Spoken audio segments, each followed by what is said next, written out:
इस कार्यक्रम को जॉयस मायर मिनिस्ट्रीज के मित्रों और भागीदारों द्वारा संभव बनाया गया है।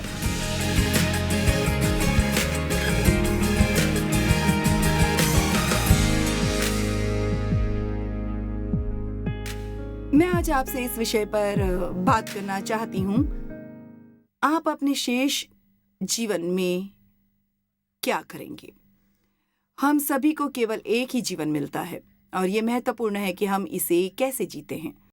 और यदि आप पीछे मुड़कर देखें और आपने गलतियां की हैं, तो आप हमें से किसी से भी अलग नहीं है। हम सभी ने गलतियां की हैं, लेकिन कभी कभी लोग उन गलतियों पर ध्यान देते हैं जो उन्हें ऐसा लगता है कि वे आगे नहीं बढ़ सकते। लेकिन मैं आपको बताना चाहती हूँ कि परमेश्वर के पास केवल एक ही गियर है और वो फॉरवर्ड है। वो नहीं चाहते कि हम अतीत में रहें, वो चाहते हैं कि हम आगे बढ़ें। हमारे पीछे सब कुछ मर चुका है। लूका 9:59-62 उसने दूसरे से कहा, मेरे पीछे हो ले। परंतु उसने उत्तर दिया, हे प्रभु, मुझे पहले जाने दे कि अपने पिता को गाड़ दूं। और यीशु ने उससे कहा, मरे हुओं को अपने मुर्दे गाड़ने दे, पर तू जाकर परमेश्वर के राज्य की कथा सुना। अब वास्तव में ऐसा नहीं था कि यीशु अपने पिता के अंतिम संस्कार में जाने के खिलाफ थे। अब वास्तव में ऐसा नहीं था कि यीशु अपने पिता के अंतिम संस्कार में जाने के खिलाफ थे। लेकिन यहाँ एक बहुत गहरी बात कही जा रही है कि हमें उन चीज़ों पर समय बर्बाद नहीं करना चाहिए जिनमें अब हमारे लिए कोई जीवन नहीं है। कभी कभी हमने 10 वर्षों तक कुछ किया होता है और ये हमारे जीवन में बहुत सारे फल लेकर आता है, लेकिन अब हम इसे सिर्फ इसलिए करेंगे क्योंकि ये एक आदत है और ये वास्तव में है, हम इसका आनंद नहीं ले रहे हैं। ये वास्तव में हमें बर्बाद कर रहा है, लेकिन क्योंकि हम इसे करने के इतने आदी हो गए हैं, हम इसे करते रहते हैं। और मैंने एक बार किसी को ये कहते सुना, अगर घोड़ा 10 साल से मरा हुआ है तो उतर जाओ, अब समय आ गया है कि उतर जाओ। अब यीशु ने उसे कहा, मरे हुओं को अपने मुर्दे गाड़ने दे, पर तू जाकर परमेश्वर के राज्य की कथा सुना। फिर भी एक अन्य व्यक्ति ने कहा, हे प्रभु, मैं तेरे पीछे हो लूंगा, पर पहले मुझे जाने दे कि अपने घर के लोगों से विदा हुआ हूं। और यीशु ने उत्तर दिया, जो कोई अपना हाथ हल पर रखकर पीछे देखता है, वो परमेश्वर के राज्य के योग्य नहीं।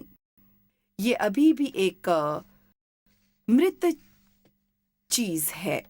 ये समाप्त हो गया है और अब इसमें आपके लिए कोई जीवन नहीं है। कई बार हम अच्छे पुराने दिनों के बारे में बात करना पसंद करते हैं और मैंने वो काम किया है जो मैंने यहाँ सेंट लुइस के एक चर्च में लगभग 5 वर्षों तक साप्ताहिक बाइबल अध्ययन किया था।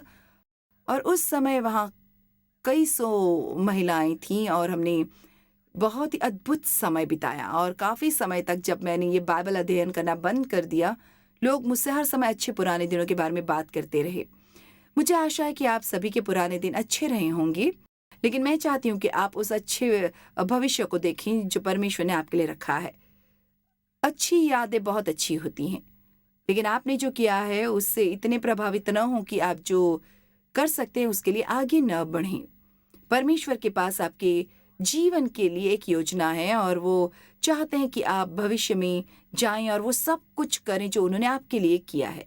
यदि कोई बुरी चीज़ें थीं तो अन्य भूलों की तरह उन्हें भूल जाओ। यदि अच्छी चीज़ें थी तो परमेश्वर का शुक्र है कि आपको उनमें से कुछ याद हैं, लेकिन ये भी समझें कि अब नई चीज़ों पर जोर देने का समय आ गया है। अब बाइबल में एक धर्म ग्रंथ है जिसमें केवल 6 वचन हैं। इसमें बस इतना कहा गया है, लूत की पत्नी को स्मरण रखो। इसलिए मुझे लगता है कि हमें लूत की पत्नी पर एक नज़र डालने की ज़रूरत है और देखिए कि उसने क्या किया। लूका 17:29-32। परंतु जिस दिन लूत सदोम से निकला, उस दिन आग और गंधक आकाश से बरसी और सबको नाश कर दिया।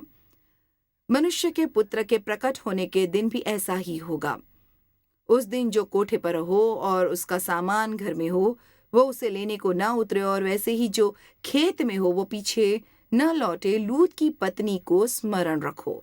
उसने पीछे मुड़कर देखा और समाप्त हो गई, क्योंकि वो नमक के खंबे में बदल गई थी। अब आप जानते हैं, मैं वास्तव में कल्पना नहीं कर सकती कि जब यीशु फिर से बादलों में आएंगे और उनके आगमन का संकेत देते हुए तुरही बजेगी, तो हम में से कोई भी अपने घर में वापस भागना चाहेगा या अपने पसंदीदा आभूषण या पसंदीदा पोशाक को प्राप्त करना चाहेगा, लेकिन परमेश्वर हमसे कहना चाहते हैं, उन चीज़ों को जाने दे जो अब मूल्यवान नहीं है और उन चीज़ों की ओर बढ़ें जो आगे हैं। और शायद, बस शायद, आपको क्या करने की ज़रूरत है, मुझे लगता है कि ये हम सभी के लिए अच्छा है। हम सभी को कभी-कभी हम जो कुछ भी कर रहे हैं उसकी सूची बनानी होगी और देखना होगा कि क्या ये अभी भी हमारे लिए अच्छा फल दे रहा है। सिर्फ़ इसलिए कि 10 साल पहले कोई चीज़ आपके जीवन में अच्छा फल देकर आई, इसका मतलब ये नहीं कि वो आज भी वैसा ही कर रही है। और कई बार हम अपना समय केवल चीज़ों के साथ बर्बाद करते हैं और हमें बस उन्हें जाने देना चाहिए। मैं सोचती हूँ, क्या कभी ऐसी कोई चीज़ है जिन्हें आपको बस छोड़ देना चाहिए क्योंकि वे आपको उन चीज़ों को करने से रोक रहे हैं जो परमेश्वर ने अभी आपके लिए रखी हैं? अपनी स्थितियों पर रोना बंद करें और आगे बढ़ें। निर्गमन 14:15 कहता है, तब यहोवा ने मूसा से कहा, तू क्यों मेरी दुहाई दे रहा है? इज़राइलियों को आज्ञा दे कि यहाँ से कूच करें। मेरे साथ दुर्व्यवहार किया गया, किसी ने मुझे चोट पहुंचाई है, मुझे अस्वीकार कर दिया था, मुझे एक बार नौकरी से निकाल दिया गया। जीवन निष्पक्ष नहीं है। और क्या आपको पता है, ये सचमुच बिल्कुल सच है, जीवन निष्पक्ष नहीं है। हम सभी के साथ ऐसी चीज़ें घटित होती हैं जो अन्यायपूर्ण होती हैं और अच्छे लोगों के साथ बुरी चीज़ें घटित होती हैं। दुनिया निष्पक्ष नहीं है, लेकिन परमेश्वर निष्पक्ष है। और परमेश्वर के चरित्र के बारे में मेरी पसंदीदा चीज़ों में से ये है कि वो न्याय के देवता हैं। और इसका मतलब ये है कि परमेश्वर हमेशा सभी चीज़ें सही बनाते हैं। हो सकता है कि आपके साथ कुछ ऐसा हुआ जो पूरी तरह से अनुचित हो, बिल्कुल भी सही ना हो, लेकिन अगर आप वही करते हैं जो परमेश्वर आपसे करवाना चाहते हैं, जिसका एक हिस्सा ये है कि जिसने भी आपको ठेस पहुंचाई है उसे माफ कर दें, उसे जाने दें और आगे बढ़ने के लिए तैयार रहें। परमेश्वर आपके जीवन में न्याय लाएंगे।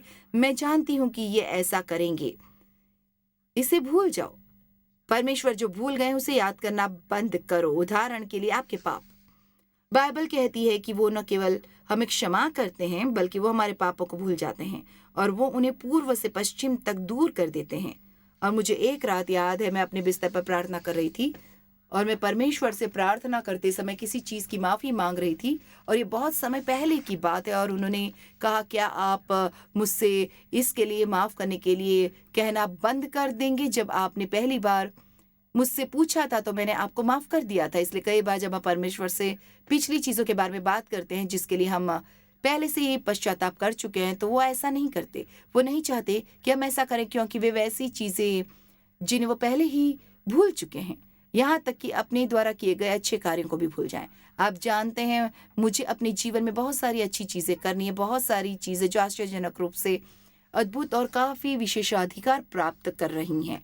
लेकिन बाइबल कहती है कि परंतु जब तू दान करे तो जो तेरा दाहिना हाथ करता है उसे तेरा बायां हाथ न जानने पाए।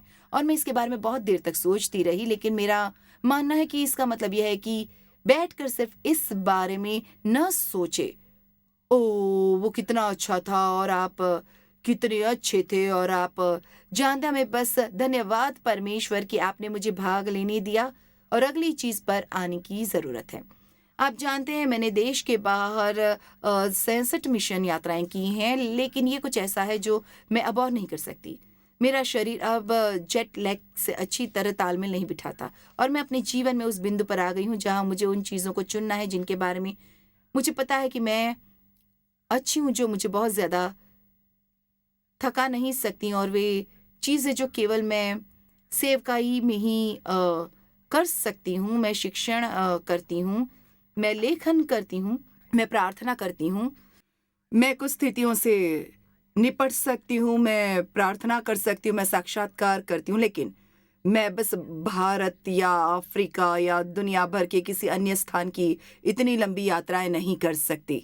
खैर, मुझे उनकी याद आती है और कभी कभी मैं सचमुच चाहती हूँ कि मैं ऐसा कर सकूं और मैं आराम से बैठकर उन बड़े धर्म युद्धों के बारे में सोच सकती हूँ जो हमने इन अन्य देशों में किए, और विभिन्न अभियानों, कुओं की खुदाई और भोजन कार्यक्रम और उन सभी अलग-अलग चीज़ों के बारे में। लेकिन आप जानते हैं कि क्या? परमेश्वर ने वो सब किया है जहाँ मैं चिंतित हूँ, जहाँ उन्होंने अब हमारी सेवकाई के अन्य लोगों को खड़ा किया है जो जाएँ और वो करें। हमारी सेवकाई बहुत प्रसिद्ध है और आउटरीच में शामिल है और हम हमेशा रहेंगे। लेकिन ये हमेशा वही व्यक्तित्व या व्यक्ति नहीं हो सकता जो ये करता आया है। परिवर्तन से डरो मत। बदलाव कोई बुरी चीज नहीं है, यह हमेशा कुछ अच्छा लेकर आता है अगर आप इसे आने दें। भूल जाओ कि आपने क्या किया है और भूल जाओ कि आपने क्या नहीं किया है। भूल जाओ कि लोगों ने आपके साथ क्या किया है और भूल जाओ कि लोगों ने आपके लिए क्या नहीं किया है। इससे रिश्तों में समस्याएं आ सकती हैं, ठीक है? आपने ऐसा नहीं किया और आपने वो नहीं किया, आपने ये किया, आपने ये किया। क्षमा करने का एक हिस्सा बस इसे छोड़ देना है, इसे जाने देना है, इसे छोड़ देना है और इधर-उधर बैठकर हर समय इसके बारे में मत सोचिए। मुझे यकीन है कि आपने बहुत कुछ किया है, आपने अपने जीवन में बहुत सारे अच्छे काम किए हैं और मुझे यकीन है कि आपने कुछ बुरे काम भी किए हैं। लेकिन मैं आज आपसे क्या पूछना चाहती हूँ कि आप इस बारे में सोचें, आप अपने शेष जीवन के साथ क्या करने जा रहे हैं? आपको पता है, मैं कभी-कभी समय लेती हूँ और इस बारे में सोचती हूँ, जॉयस, तुम अपने शेष जीवन में क्या करने वाली हो? मैं जानती हूँ कि मैं लिखती रहूँगी, मैं शिक्षा देती रहूँगी और परमेश्वर के वचन का प्रचार करती रहूँगी। वो मुझसे जो कुछ भी करने को कहते हैं, मैं उसका आज्ञाकारी बनना चाहती हूँ, मैं दान देना चाहती हूँ और गरीबों तक पहुँचना चाहती हूँ। मैं नहीं जानती परमेश्वर मुझसे भविष्य में क्या करवाएँगे, लेकिन जो भी वो कहेंगे, मैं बस हाँ कहूँगी, क्योंकि मैं वही करना चाहती हूँ जो परमेश्वर मुझसे करवाना चाहते हैं। आप अपने शेष जीवन में क्या करेंगे? शायद आपको एहसास नहीं है कि आप कितने शक्तिशाली हैं। आप कह सकते हैं, जॉस, मैं बहुत शक्तिशाली महसूस नहीं करता। आपको पता है क्या? मुझे एक की शक्ति के बारे में बात करना पसंद है। यह अद्भुत है। मेरा मतलब है, पूरी तरह से आश्चर्यचकित करने वाली चीज है। एक व्यक्ति क्या हासिल करता है अगर वो पूरी तरह से प्रतिबद्ध हो और परमेश्वर के प्रति समर्पित हो। रोमियो 5:17-19 ये कहता है, क्योंकि जब एक मनुष्य के अपराध के कारण, जिसका अर्थ आदम था, मृत्यु ने उस एक ही के द्वारा राज्य किया। जब आदम ने पाप किया तो मृत्यु उसके पास आई। ये कोई शारीरिक मृत्यु नहीं है, वो मृत अवस्था में नहीं गिरा और उसी समय उसने सांस लेना बंद नहीं किया, परंतु मृत्यु उसकी आत्मा में आ गई। उसमें वो आध्यात्मिक जीवन नहीं था जो कभी था, और ये सभी पुरुषों पर लागू हुआ। हमें पापी स्वभाव आदम से विरासत में मिला है। जो लोग अनुग्रह और धर्म रूपी वरदान बहुतायत से पाते हैं, वे एक मनुष्य के अर्थात यीशु मसीह के द्वारा अवश्य ही अनंत जीवन में राज्य करेंगे। तो आदम ने हमें मौत दी, लेकिन यीशु ने हमें जीवन दिया। आप जानते हैं, इसलिए जैसा एक अपराध सब मनुष्यों के लिए दंड की आज्ञा का कारण हुआ, वैसा ही एक धर्म का काम भी सब मनुष्यों के लिए जीवन के निमित्त धर्मी ठहराए जाने का कारण हुआ। आप केवल एक हैं, लेकिन आप एक हैं। और ये सोचना बंद करें, पहले कभी किसी ने ऐसा नहीं किया है, या मुझे नहीं पता कि ऐसा कैसे करना है, मुझे बहुत मदद की ज़रूरत पड़ेगी और मुझे बहुत अधिक सहायता नहीं चाहिए। आप जानते, पहला कदम उठाएं और जो कुछ भी आपको चाहिए, परमेश्वर उसे आपके पास लाएंगे। मैंने 45 वर्षों से परमेश्वर को हमारे लिए उपलब्ध होते देखा है। हमें जिन लोगों की आवश्यकता है, जिन पैसों की हमें आवश्यकता है, वही सही दरवाजे खोलते हैं, वो गलत दरवाजे बंद करते हैं। यदि आप बाइबल में उन सभी लोगों के बारे में सोचे जो सिर्फ एक थे, लेकिन जिन्होंने ऐसे अद्भुत काम किए। आइए, आदम, मूसा, यूसुफ, Ruth, Esther, Abraham, Elijah, Elisha, मत्ती, पतरस, मरकुस, लूका, पौलुस, यूहन्ना और मैरी मैगडलीन, और निश्चित रूप से यीशु के बारे में सोचें। आज्ञाकारिता के उस एक कार्य से क्रूस पर जाने के लिए यीशु ने जितना हम सोच सकते थे उससे कहीं अधिक पूरा किया, और ये कुछ ऐसा नहीं था जो वो करना चाहता था। आप जानते हैं, हमें वो बहुत कुछ करने की इच्छा नहीं है जो हम करते हैं, लेकिन हमें परमेश्वर के प्रति आज्ञाकारी होने की आवश्यकता है, चाहे हम चाहें या ना। मत्ती की पुस्तक में कहा गया है कि जब वो गतसमनी के बगीचे में था तो उसने 3 बार परमेश्वर से कहा, हे मेरे पिता, यदि हो सके तो ये कटोरा मुझसे टल जाए, तो भी जैसा मैं चाहता हूँ वैसा नहीं, परंतु जैसा तू चाहता है वैसा ही हो। क्या अभी कुछ ऐसा है जिसे करने के लिए परमेश्वर आपसे कह रहे हैं कि आप ऐसा नहीं कर रहे हैं क्योंकि ये कठिन होने वाला है, या क्योंकि आप ऐसा नहीं करना चाहते, या आपको लगता है कि आप नहीं जानते कि इसे कैसे करना है? आज्ञाकारिता एक अद्भुत चीज है, और जब हम वास्तव में परमेश्वर के प्रति आज्ञाकारी होने लगते हैं तो वो हमारे जीवन में कुछ अद्भुत चीजें करते हैं। खैर, इनमें से प्रत्येक व्यक्ति जिसके बारे में हमने बात की, उन्होंने गलतियां की, उन्होंने ऐसे काम किए जो गलत थे। मूसा और दाऊद दोनों हत्यारे थे। यिर्मयाह डर गया था। रूत एक समय मूर्ति पूजन में थी। मैरी मैगडलीन एक वेश्या थी। एलिया आत्मघाती और अवसादग्रस्त था। और पतरस ने 3 अलग अलग बार मसीह को जानने से भी इनकार किया। पौलुस ईसाइयों का उत्पीड़न करने वाला था। और हमें केवल बाइबल से हटकर लोगों के बारे में बात नहीं करनी है। हम बिली ग्राहम जैसे किसी व्यक्ति के बारे में बात कर सकते हैं। उस एक व्यक्ति द्वारा वो करने के लिए आज्ञाकारिता के कारण जो परमेश्वर ने उससे करने को कहा था, कितनी हजारों हजारों आत्माएं स्वर्ग में होंगी, एक की शक्ति। इनमें से कोई भी एक से अधिक नहीं था और उनमें से कोई भी आपसे अधिक नहीं था। वे बस प्रतिबद्ध और समर्पित थे। और आप जानते हैं, आप वही काम नहीं कर सकते जो उन्होंने किया। मैं नहीं जानती, शायद आपका काम 2 महान बच्चों का पालन पोषण करना है जो भविष्य में लोगों का जीवन बदलेंगे। हम जो कुछ भी करते हैं वो महत्वपूर्ण है यदि परमेश्वर हमसे यही चाहता है। ये सब पसंद के बारे में है, और मुझे लगता है कि आज विकल्प चुनने का अवसर है। क्या आप इस बात पर शोक मनाते रहेंगे कि आपने क्या खोया है, या जो बचा है उसका उपयोग करेंगे? मुझे फिर वही बात करनी है कि आप इस बात पर शोक मनाते रहेंगे कि आपने क्या खो दिया है, या क्या आप उस चीज का उपयोग करेंगे जो आपके पास अभी भी है? क्या आप कुछ नहीं करते रहेंगे और अपने आप से नाराज रहेंगे क्योंकि आप कुछ नहीं करते? मेरे भाई ने ऐसा किया था। वो अब इस धरती पर हमारे साथ नहीं है, लेकिन ऐसा लगता है जैसे वो हमेशा गलत काम कर रहा था, या उसने अपने जीवन में लगभग कुछ भी नहीं किया, और फिर वो हमेशा अपने आप पर क्रोधित रहता था क्योंकि वो कुछ नहीं कर रहा था। लेकिन वो निरर्थक है। उसे जो करने की आवश्यकता थी वो अतीत को त्यागना था और परमेश्वर का अनुसरण करना शुरू करना था, और वो वही नहीं कर रहा था जो परमेश्वर उसे करवाना चाहते थे। ये एक जाल है जिसमें शैतान हमें फंसाना चाहता है। अपराध बोध से क्या लाभ होता है? क्या आप जानते हैं कि अपराध क्या है? यह हमारे पापों के लिए भुगतान करने का प्रयास करने का हमारा तरीका है, और आप वो ऋण नहीं चुका सकते जो पहले ही चुकाया जा चुका है। यीशु ने हमारे पापों का भुगतान किया, और उसे हमें शामिल होने और किसी ऐसी चीज के लिए दोबारा भुगतान करने की आवश्यकता नहीं है जिसके लिए वो पहले से ही पूरी तरह से भुगतान कर चुका है। वो चाहता है कि आप क्षमा का उपहार प्राप्त करें, अतीत को त्यागें और आगे बढ़ें और महान कार्य करें।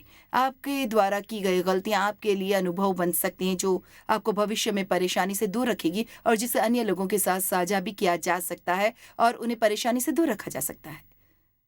मैंने 3 दिन पहले एक आदमी से पूछा, ये नौकरी लेने से पहले आपने क्या किया? और उसने कहा, मैं कुड़कुड़ाता था, शिकायत करता था, चिल्लाता था, मेरा रवैया बुरा था और मुझे अपने लिए खेद महसूस होता था। उन्होंने कहा, मैं दया और बोझ से और क्रोध से भरा हुआ था। खैर, मुझे खुशी है कि वो आदमी ईमानदार था, और मुझे खुशी है कि उसने आखिरकार खुद के साथ कुछ करने का निर्णय लिया। आप जानते हैं, एक राजा 19:9 और 13 बहुत दिलचस्प है, लेकिन अगर आप पूरी कहानी जानना चाहते हैं तो आपको वास्तव में अध्याय 18 पर जाना होगा, जिसे पढ़ने के लिए मेरे पास समय नहीं है, लेकिन मैं आपको जल्दी से बता देती हूँ।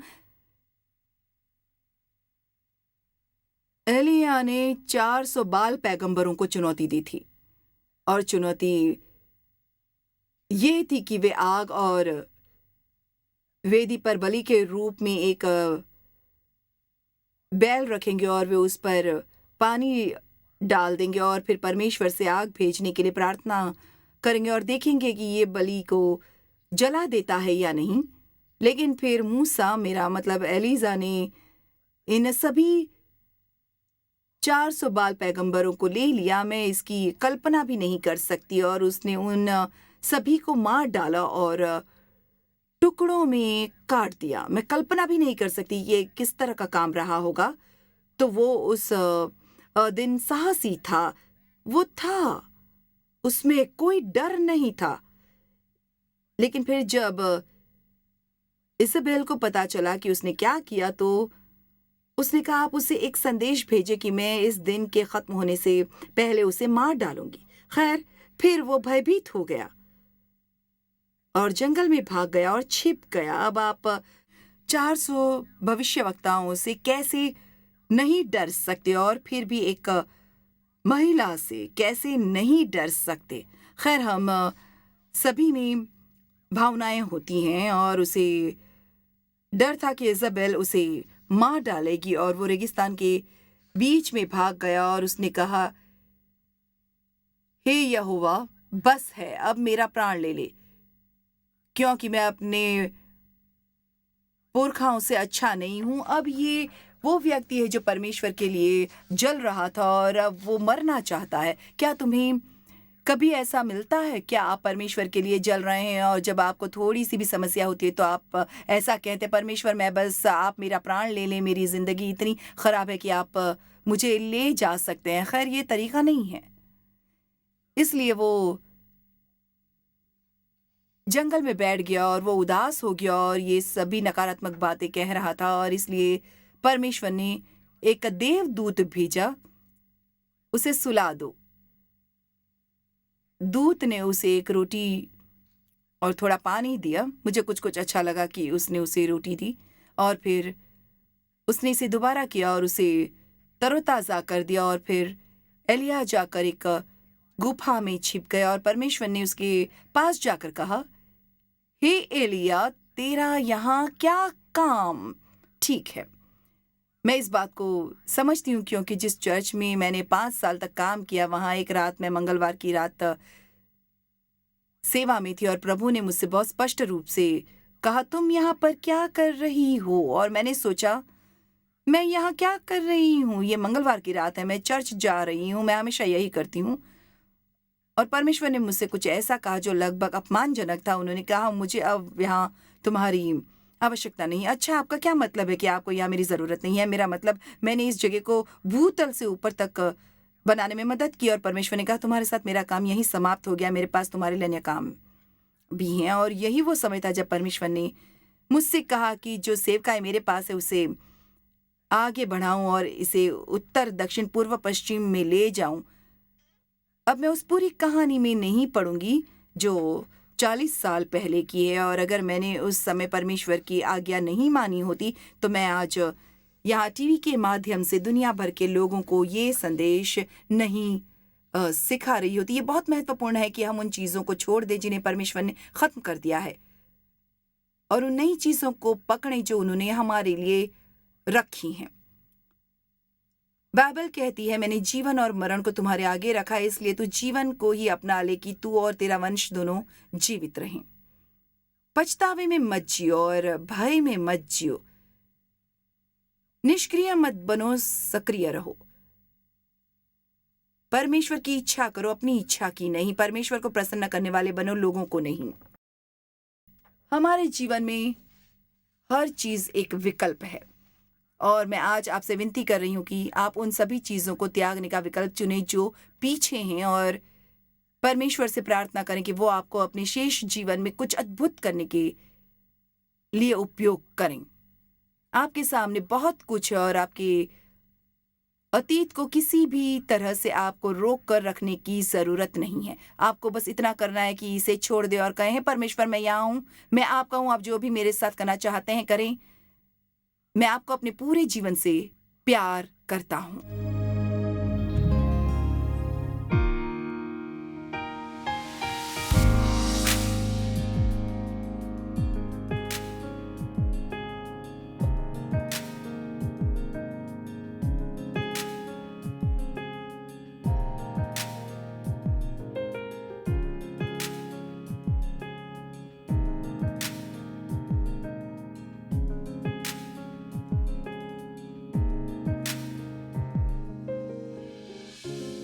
इस कार्यक्रम को जॉयस मायर मिनिस्ट्रीज के मित्रों और भागीदारों द्वारा संभव बनाया गया है।